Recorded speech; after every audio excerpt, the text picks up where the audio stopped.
What up, my G's, and welcome to day 6 of the 30 days 30 Ballon d'Or nominees challenge. In today's video, we're gonna be discussing the stats of Erling Haaland in the 23-24 season, and does he deserve to win the Ballon d'Or or not? Okay, so the Noshk robot, more commonly known as that name, Erling Haaland. So he scored a total of 41 freaking golazos. Well, most of them weren't golazos because most of them were just tap-ins from inside the box, being assisted from the one and only KDB.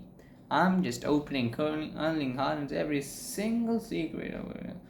I hope that he doesn't sue me. Anyway, he also gave 7 assists, which is something that you'd think that is very, very low. But we all know that Erling Haaland is not an assist-giving man.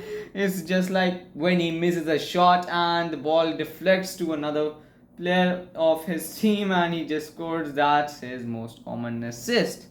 So he scored 41 goals and gave 7 assists. Pretty amazing stats, Ballon d'Or worthy. So next, let's come to his trophies. He won a total of 3 trophies, including the Premier League, the Club World Cup, and the UEFA Super Cup. And the Club World Cup and the Super Cup were just 1 or 2 match trophies, so they do not count as a major trophy. But still, we count them because a trophy is a trophy, except for the pre-season trophies that Harry Kane won. None of the person on the internet is gonna accept that Harry Kane actually won a trophy. So let's just pretend it never happened. Now, next we'll come to the key moments of Erling Haaland. Well, I'm gonna tell you that there are so many that I practically cannot count them. Now, I don't even remember most of them because it became so much like often for Erling Haaland to score just bang hat tricks on every single match day. I was just sick of it, and I was supporting Ollie Watkins in the Golden Boot race, but we know how that turned out. Cole Palmer, I guess, came on second, but Noshk Robot could not be defeated.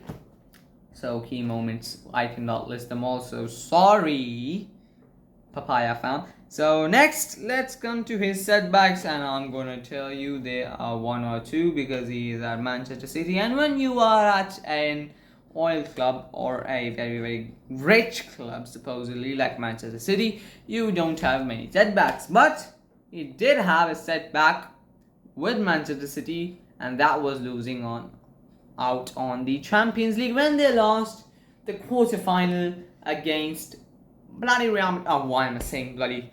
Please forgive me, guys. So Madrid is my favorite team, if you don't know. So don't think that I'm biased at all, because I am biased, don't tell anyone. But still, Erling Haaland lost out on a Champions League trophy because of a stinker of a performance, because he could not perform against big clubs, and that's the main reason why he isn't considered as a big player. He is considered as a big player, but not a big game player like Vinicius Jr., and that's the reason he is top contender for the Ballon d'Or. And another setback he faced was missing out on qualifying for the European tournament, the Euros in Germany 2024 that we all enjoyed, and it could have been Norway there as well if it wasn't for some 2 Premier League Noshk idiots. Should I say? I should be respectful. Sorry. Please don't cancel me. Erling Haaland is just fun and jokes, but still, why? They had Odegaard, they had Alexander Sorloth, they had Erling Haaland, probably the best player in the world for some people. By some people, I mean just Barcelona fans and Manchester City fans, because they don't have any brains. Don't get offended, or do get, I don't care. Whatever. These were the 2 setbacks. Now let's talk about his previous positions in the Ballon d'Or rankings. So we got nominated twice in his career. First was in the 2022 Ballon d'Or, which obviously Karim Benzema won. We all know that. If you don't know, you are living under a rock. he finished 10th in that rankings when he played for Borussia Dortmund, and I guess he scored around like 50 goals, but Borussia Dortmund did not make that far in the competition, the Champions League, or did not win. I guess they won the German Super Cup. Yes, I think that DFB Pokal, yes. But still, it wasn't enough for him to be in the top 5 or even win the Ballon d'Or. But next, in the last year's Ballon d'Or ranking, he finished on the podium and on the second place. Behind who? The GOAT we all know, Lionel Andreas Messi. But many people think that it was an unfair ranking because Erling Haaland deserved it more. So, if Erling Haaland deserved it more and could not even win the Ballon d'Or that season, so does he even stand a chance of winning the Ballon d'Or this season when he hasn't won the treble or any major trophies, obviously, and his stats are not as good but are still very good, not as good as last season.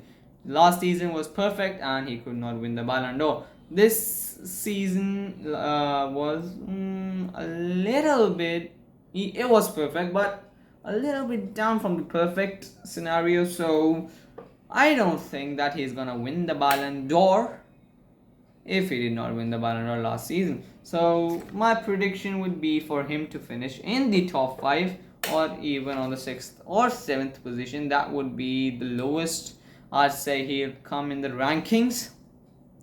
So he is a Ballon d'Or contender for the future years or maybe this year as well, but I don't think he's gonna finish any higher from 4th, because the top 3 I'm gonna tell you in the future videos because I don't want to spoil it. So that was my prediction, and in the next video I'll meet you guys again because I don't have anything else to do and tell you about the stats or just yap about the stats and my prediction for the Ballon d'Or nominees. I'm tired of my life. Adios.